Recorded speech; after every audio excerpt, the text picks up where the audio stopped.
Hi guys, তো আমি আজকে চলে এসেছি শীতলা মন্দির বোসপুকুর। তো এনাদের এবছর থিম হয়েছে লক্ষ্মী ভাণ্ডারের প্যান্ডেল।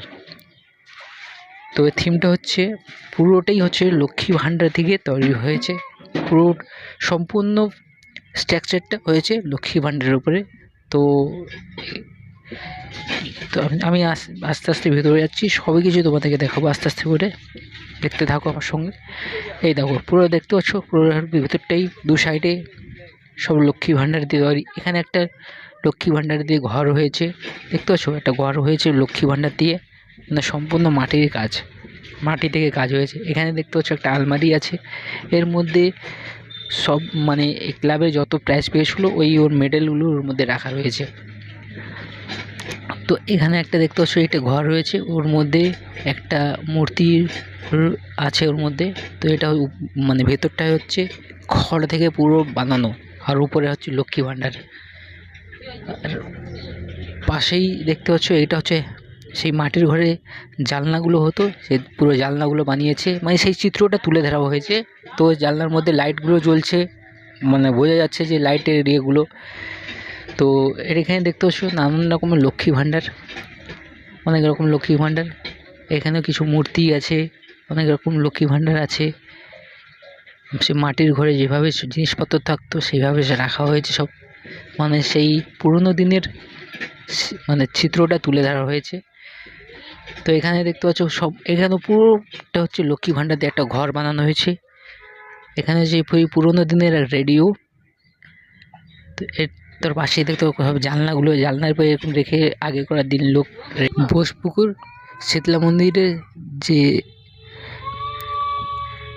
প্যান্ডেলটা হয়েছে, এই স্ট্রাকচারটা পুরো হয়েছে মাটির লক্ষ্মী ভাণ্ডার দিয়ে। খুব সুন্দর কাজ করেছে, এটা অসাধারণ এক কথায়। পুরো এইটা সামনে দেখতে হচ্ছে একটা মানে মাটির ঘর টাইপের বানিয়েছে, উপরে খড় দিয়ে ছায়া। আর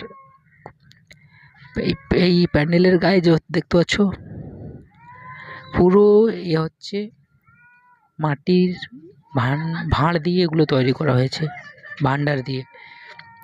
ওর সামনে হচ্ছে এটা এই খড়ের ঘর, নিচে হচ্ছে বসবাস করছে যে মানে আগেকার মানুষ যেভাবে বসবাস করতো সেই চিত্রটা তুলে ধরা হয়েছে এখানে। দেখতে পাচ্ছ এবং কাছ থেকে তোমার দেখা যাচ্ছে কিরকম সব ভাঁড় লক্ষ্মী ভাণ্ডার দেখতে পাচ্ছ, সব ছোট ছোট বড় সব মিক্স করে এগুলো বানানো হয়েছে। স্ট্রাকচারটা পুরো এই লক্ষ্মী ভাণ্ডার দিয়েই হয়েছে, সম্পূর্ণ মাটি থেকে স্ট্রাকচারটা তৈরি করা হয়েছে মণ্ডপের। তো বোসপুকুর শীতলা মন্দিরের কিছু না কিছু প্রত্যেক বছর করে। তো এই বছর এনাদের থিম হয়েছে লক্ষ্মী ভাণ্ডার। তো এটা হচ্ছে একটা ঝাড় বানিয়েছে, দেখতে পাচ্ছ ঝাড়, কি সুন্দর অসাধারণ ঝাড় বানিয়েছে সব। এটা হচ্ছে ভাঁড় থেকে লক্ষ্মী ভাণ্ডার দিয়ে সব তৈরি ঝাড়টা বানানো হয়েছে, অসাধারণ লাগছে এক কথায়। এইও একটা ঝাড় দেখতে পাচ্ছ, কি সুন্দর বানানো ঝাড় রোল মাটি দিয়ে পুরো। দেখতে পাচ্ছ মাটির ভাঁড় দিয়ে এগুলো তৈরি করা, টোটালি মাটির কাজ, উপরটা পুরো মাটির কাজ, সাইডে মাছ। এটা হচ্ছে প্রতিমা, অসাধারণ প্রতিমাটা খুব সুন্দর হয়েছে, অসাধারণ প্রতিমাটা খুব ভালো হয়েছে। ওর দেখতে হচ্ছে পুরো চারদিকটাই হচ্ছে মাটি দিয়ে তৈরি করা, মাটির স্ট্রাকচার। এও দেখতে হচ্ছে পাশে একটা ঝাল রয়েছে, সম্পূর্ণ মাটি দিয়ে তৈরি করা। দেখতে পাচ্ছ চারদিকটা আমি ঘুরে দেখানোর চেষ্টা করছি যতটা পারি। দেখতে পাচ্ছ সবই মাটি দিয়ে তৈরি। দেখতে পাচ্ছ এইখানে এই যে ভাণ্ডারগুলো রয়েছে, এই আমার পাশে দেখতে পাচ্ছ এইগুলোর ভাণ্ডার যে রয়েছে, এগুলো লক্ষ্মী ভাণ্ডার, সব মাটির, এগুলো মাটি দিয়ে তৈরি, টোটালি মাটির কাজ হয়েছে। এই মণ্ডপটাই টোটালি মাটির ভাঁড়। তো এখানে টোটাল মানে ছোট সাইজ বড় সাইজ সব রকম মিক্স করে বানানো হয়েছে। এখানে আলমারি দেখতে পাচ্ছ, আলমারির মধ্যে কাপড় রয়েছে, লক্ষ্মী ভাণ্ডার রয়েছে, মানে আগেই করা সেই পুরনো মানে দিনের স্মৃতি আর কি, যে পুরোনো আগেকার মানুষেরা কাঠের আলমারি ছিল, ওর মধ্যে কাপড় জামা কীভাবে রাখতো সেই চিত্রটা তুলে ধরা হয়েছে পুরোটাই। এই বছর চিত্র হচ্ছে মানে মাটির ঘরে যে চিত্রটা, সেই চিত্রটা তুলে ধরা হয়েছে।